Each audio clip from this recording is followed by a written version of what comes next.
All right, everybody. I have possibly one of the most requested guests so far on the podcast right now. All of our mutual friends have been waiting for us to sit in a room together. Ladies and gentlemen, one and only Jessie Vaughn, a.k.a. LACES, is here. Jessie's the co-owner and president of Head Bitch Music, which is a phenomenal label and distribution company based in LA.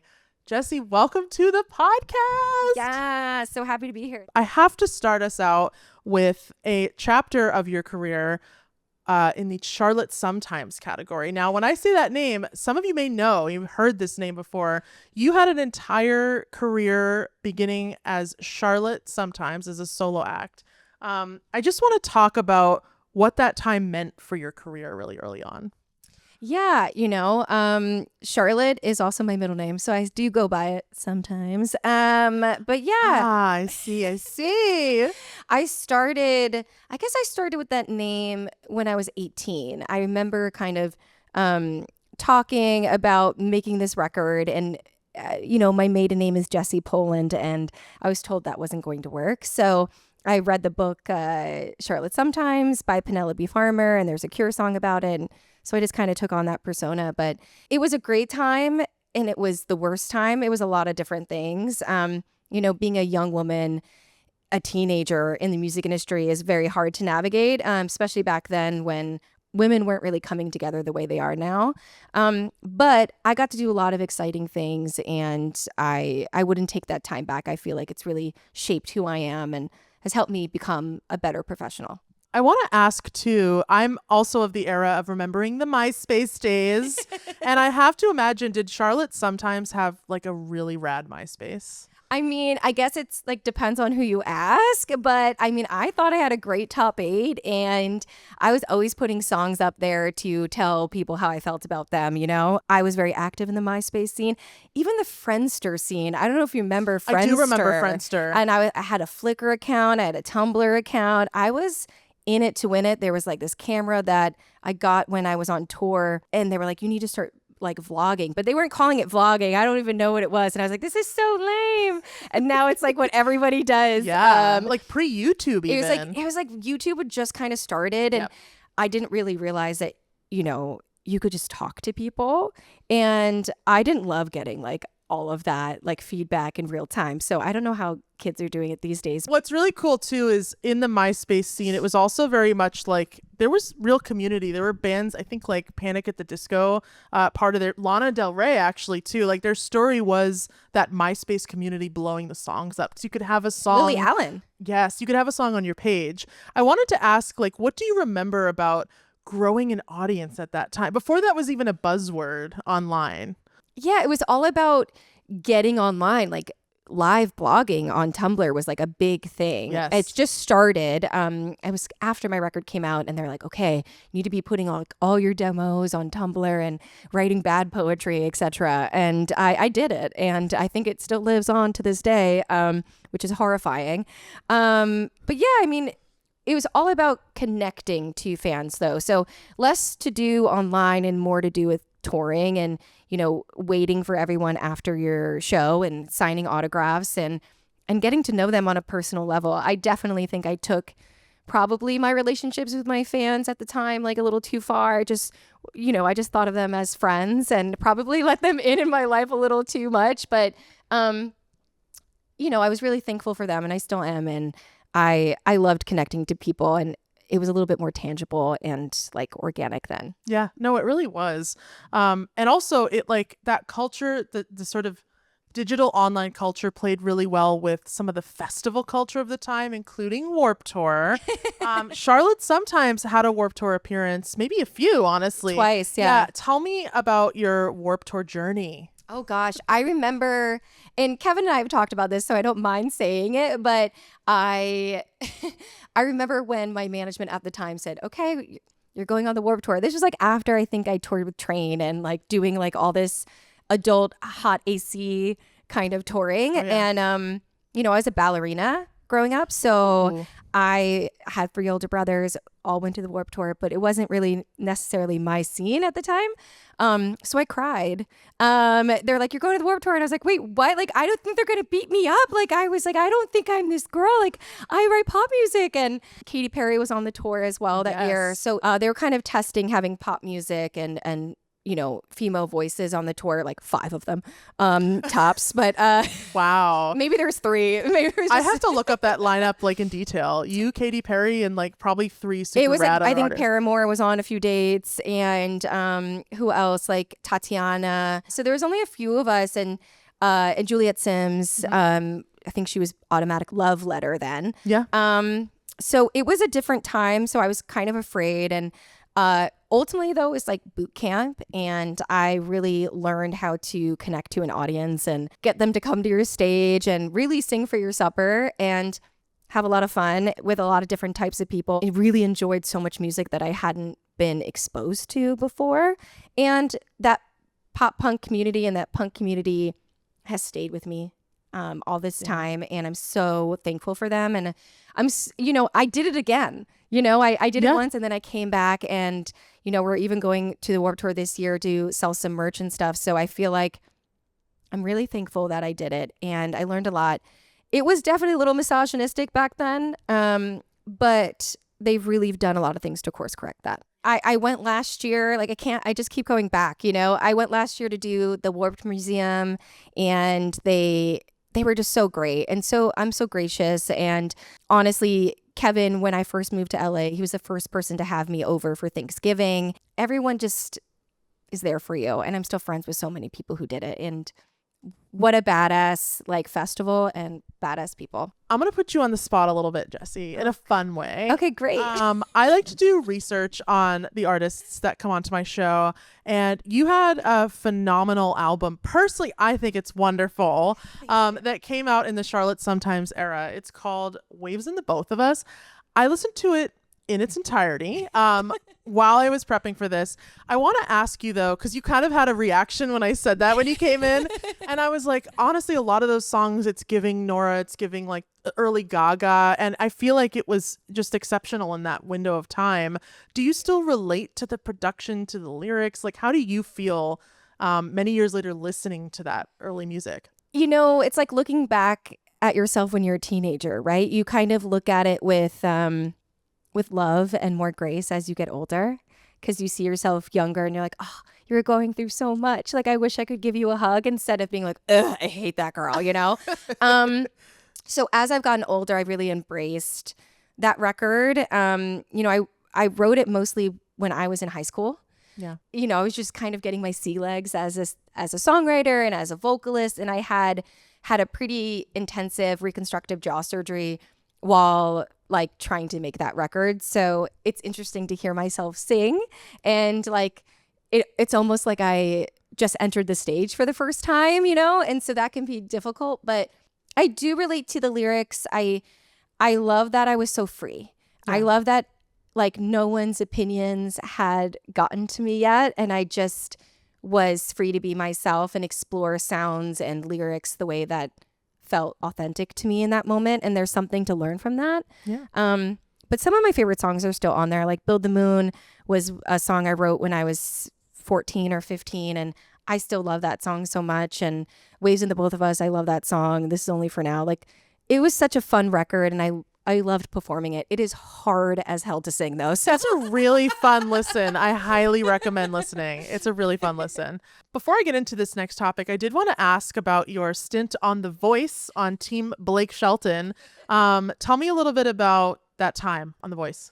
Yeah, so this was after I was signed and had already toured, and I didn't really know much about the show. It only had 1 season at the time, and my friend Dia, who was on the Warped Tour, from Megan Dia, she did it, and so I had reached out to her, and I was like, well, how was it? And and I thought if she did it, then that's cool. So producers had reached out to me and asked me to do an audition, and I kind of run things through the filter of, it's not your opportunity to say no to yet. If it's not been offered, why are you saying no to something already? So I decided to show up and do my little audition.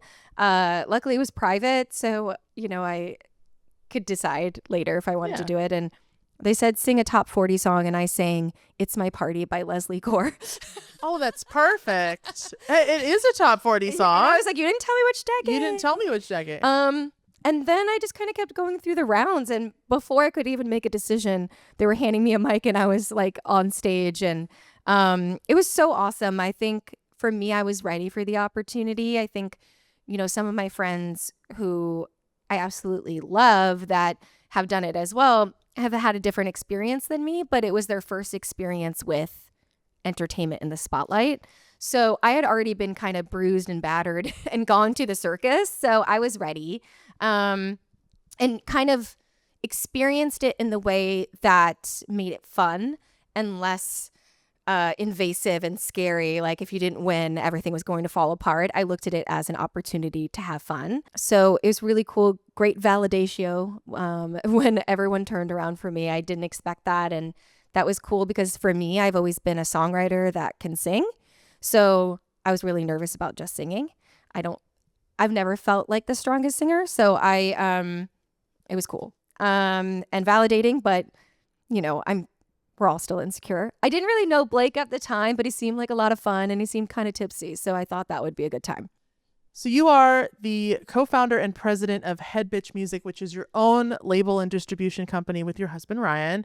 I just want to ask if you can kind of walk us through that transition. At what point in your artist career did you start to realize you wanted to be involved with other artists' careers? Yeah, thank you for that question. The only way to change it is to participate in it. And so I kept looking around and I didn't see a lot of female creatives that were failing up to executive positions. Sure, right. And I As you really do. mean the word failing up. So I just felt like I didn't have a ton of agency as a young woman in the music industry. And I felt like my health and my body and my mind were being exploited in every direction. And I went through a lot of horrific things and I just didn't want anyone else to ever experience those things. Because it really made me question continuing being in music, and what a terrible thing to be confronted with when being a musician is a part of who I am. So I can't run from that, whether I'm making a living off of it or not. Like, I am an artist. Yeah. So that kind of like started that. And then I had hired this producer to work with me on a custom music project. And, he was being paid. And him and his like manager kind of tried to extort me out of the money that I was bringing. And they called me a bitch. And so I thought to myself, wouldn't it be fun if their checks come from Head Bitch Music? And that's kind of how Head Bitch Music was born. Very petty. Wow.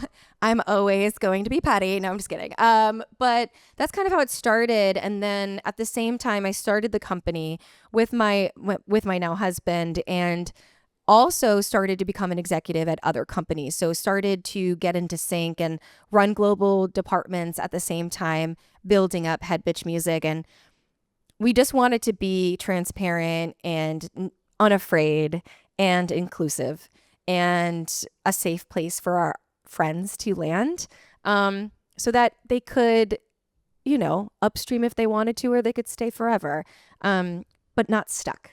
Yeah. But they're wanted. That's so cool.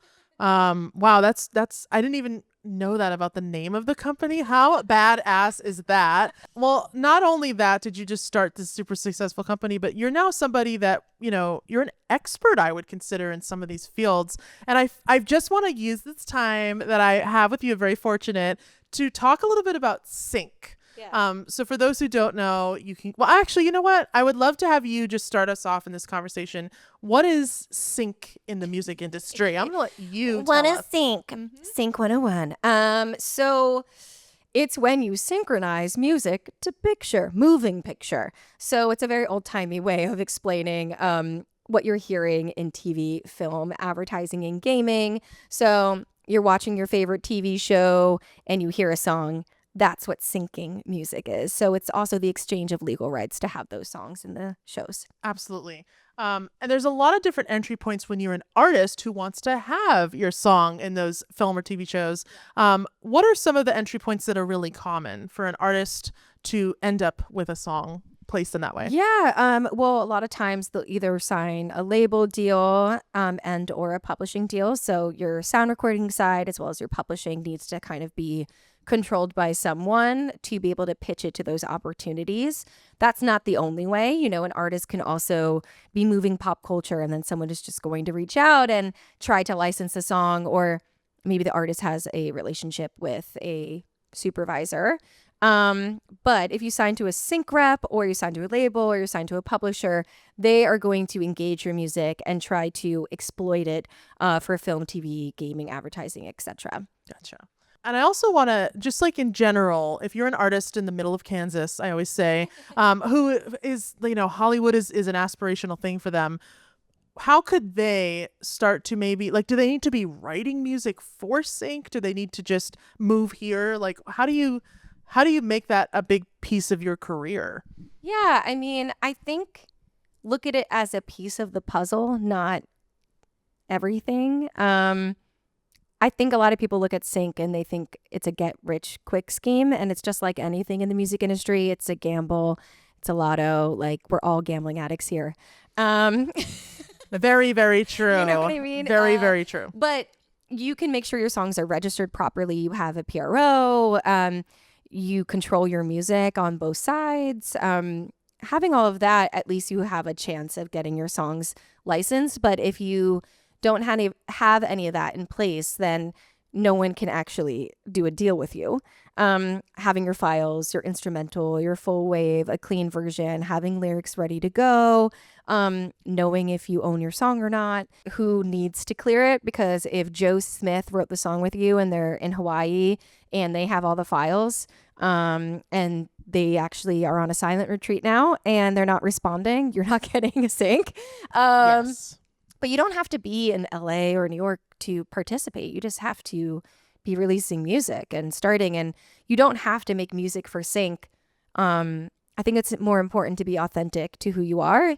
It can just take a little bit longer to land a sync, but there's no right or wrong way. It's just do you, and if it supports the narrative and it's solving a problem on screen, they're going to find you. Absolutely. No, and you know, I really appreciate the candidness in talking about this. I think another question I see all the time is, what is the actual difference between a record label deal and a distribution deal, where you may distribute through a label, but you're not signed to that label? Can you talk through those differences? Yeah, you know, a label is, you know, every deal looks differently. So I don't want to say just a label deal, because sometimes label deals are actually artist friendly. But usually they're investing in you. So they're giving you money and they're owning the masters. Where a distribution deal, a lot of times the person who's releasing it isn't owning your masters. They're just kind of helping facilitate the release. But if there is an exchange of money, even distribution deals can look more like traditional label deals, but they might be termed out. I just want to also take a minute to shout out Bitch Fest, which just happened here in LA with a couple artists who have been on this podcast. Great artists. You guys are now getting ready to also be releasing some merch. So this was a chance for you to have people see and touch the merch for the first time. Tell me about that, and then what's happening next with this merch. Yes, we just had Bitch Fest 26 and it was awesome. I think we had over 20 artists perform. I emceed the whole time, and unfortunately, I got a wireless mic, so I was just like out there, like Joan Rivers, like out there just harassing everyone in the crowd. Fortunately, very fortunately. It was really fun. But yeah, we soft launched our merch line. We've been working on it for the last year. So we tested out every single item. We washed it. We wore it. The worst thing is when you get an amazing design piece of merch and you don't want to wear it because it feels terrible. So we wanted to make sure you want to wear it all the time. And we launched it at Bitch Fest and it did really well. So the plan is to launch it on online soon on Shopify. So you'll see it soon. And then we're headed to the Warped Tour to sell it, which we're really excited. How cool is that? I'll make sure to link that when this comes out, if it is out, but also Warped Tour. You guys are going to be, it's going to be in the LA area Warped Tours. Yeah, we're going to go to the Long Beach. Okay, well, if you're at the Long Beach Warped Tour, you've got to stop by the Head Bitch booth because this merch is super kick-ass. I want to get into your fabulous solo career, LACES. So you also have a solo project right now, and you recently produced some of the new music with Keely Bumford, a.k.a. Dressage, who's also been on the podcast. What was it like getting to work with Keely on that new music? Yeah, it was so fun. It was a very freeing experience. We really took our time and just had a good time. I was so burnt out working for other companies and doing that whole executive corporate thing, and I'm just a super weirdo, so that was a lot of masking.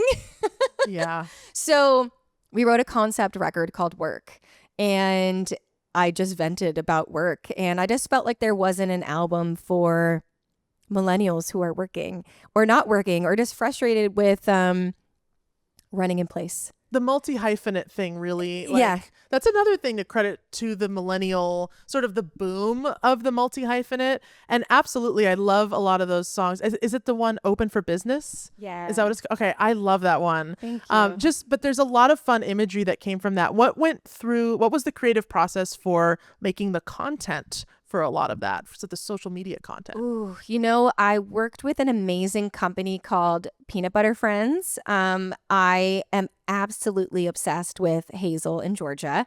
Another female queer owned company, and we just love supporting. And they allowed me to have fun with social media. I sometimes have always shied away from it, and because I want to be authentic, and sometimes having to consistently sell yourself feels inauthentic. And we just had so much fun. I thought about the concept work. I had been working on that for a while, and there's more to say because at the same time, I quit my job when my song I Quit for Summer came out. So Really? We had a lot of fun with it. Oh my God. Did you play it in the Zoom call that you said goodbye? I remember telling my boss, and I was like, listen, I actually wrote this last year for another job that I did quit. So it's not about you, but I know that my last day is when the song comes out. But that was it just happened that way. So Peanut Butter Friends and we really kind of jumped in. We're like, what's on all the millennials' minds? How do we make this fun and funny and quirky, but also cathartic? Absolutely. What's kind of cool I think it's cool is that you are now, you're still sort of splitting your time a little bit, but it's your own business. So you now are obviously running Sync as the president of Head Bitch, but also solo work is coming, and there's going to be performances and shows and other things. How are you going about balancing some of the day tasks to the writing and the shows of a solo artist's life? I think everything's an opportunity to be an extension of your humanity. So I kind of live my life like that. I live by the 3Ds: do it, dump it, or delegate it. I don't really find it hard because everything that I do, I want to do. Everything has a season. Maybe you're writing music more this one time, or you're performing more, or maybe you're running the business more. But I'm a Capricorn. I'm efficient, So in some of the content that came out with the recent LACES stuff, there was some just really great high quality production that you were really able to spearhead on your own. And I want to ask, what are some of the logistics that goes into, and I mean, you are signed as an artist, but really that indie artist spirit of making your own and music video and directing it. What are some of the logistics that go into that?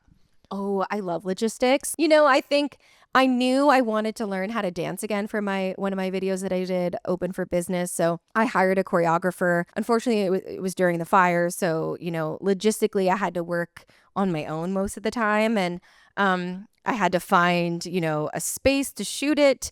I had to find a director. I knew I wanted it to be one shot. So it's really preparing everything and then thinking about it as a business, who's going to be there? Do they need to be fed? Do we have hair and makeup? What is the start of the day and what's the end of the day? I don't look at other people to do that for me. It's nice when you have a team that is doing all of that, but I've had that, and I'm a control freak and I'm a business owner, so I want to be in control. so fun. Do you think, and do you like having done some of these things now completely on your own? Is it possible? It's possible. I think anything is possible with grit, some experience, and wanting to. If I had anything in my career, waited for someone to help me and tell me that it's possible, I would still be at home in New Jersey. So when I even started as an artist, no one in my family was musical. You know, I'm an adopted kid. It didn't really come from money. So it's like, if you want to pursue this, you have to pursue it yourself. So I like Googled how to be an artist and took it from there and put a business plan together. I think I had like $1,000 or something from a great aunt, and then allocated those funds. I've always been this way. So, you know, I think I just look at opportunity, and if somebody else doesn't believe in me, I don't wait around for them to believe in me. I just try to love myself more and focus on what I can control and what's possible. And hopefully when you build it, others will come and more opportunities will present themselves. I do just want to ask like another candid question about where are you at just mentally with social media right now, and the sludge and the requirement of an artist to like post so much and to get their songs out there. Yeah. Do you subscribe to it? Do you find yourself fighting against it? I was fighting against it for a while, and then I leaned in for my last record because it felt exciting and fun to do. But that doesn't mean I feel that way every time. And I think it's also important to have something that also just belongs to you. And if I feel really overextended in my life, I don't really want to offer myself on the internet. I don't think there's any right way or wrong way to have a career and to be in it. And what works for one person might not work for you. And that's okay. So while I find it to be not always my thing, I do enjoy like watching other people, and if I feel inspired to do something, I will. But sometimes I just want a song to live, and I do so much music for film and TV. I don't necessarily need artist discovery to happen through social media. I would like to be able to do more of it, but I'm so old. I think this is where my millennial shows, and I feel a little old school, and I'm like, I need to be prepared. I need glam. Like, I can't. So I'm trying to re-engage with it in a way that feels healthy, but knowing so much about every single person all the time feels unhealthy to me. And I don't always enjoy that experience because it gives me anxiety. So I have like the app Brick now, and I like Brick myself. You're liking Brick. I'm really loving it. Not a paid sponsorship. But we can talk about doing more social stuff. No, of course.